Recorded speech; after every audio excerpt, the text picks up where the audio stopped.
احسان کرے تو نسل ضرور ٹھیک کر لیں۔ ایک دفعہ کا ذکر ہے کہ ایک شاہین کو شکاری کو گولی نے زخمی کر دیا۔ اسی دوران ایک ہرن نے دیکھا تو شاہین کو لے جا کر ایک جھاڑی کے پیچھے چھپا دیا اور اس کا خوب خیال رکھا۔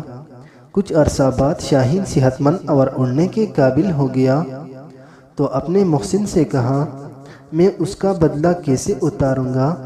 تو ہرن نے شاہین کو کہا، اس عمل کا نام احسان ہے، اور احسان کو کسی اور پر ایسا ہی عمل کر کے اتار دینا۔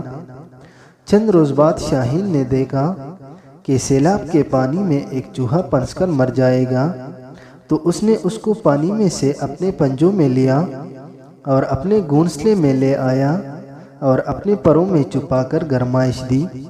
جیسے ہی چوہے کو ہوش آئی تو اس نے شاہین کے مضبوط پر کاٹنے شروع کر دیے۔ تاہم جیسے ہی شاہین نے پرواز کے لیے چھلانگ لگائی تو گر پڑا۔ اسے ایک بار پھر وہی ہرن نظر آ گیا تو اس نے کہا، تمہاری احسان والی نصیحت سے مرا ہوں۔ ہرن نے پوچھا، تم نے احسان کس پر کیا؟ تو اس نے جواب دیا کہ چوہے پر۔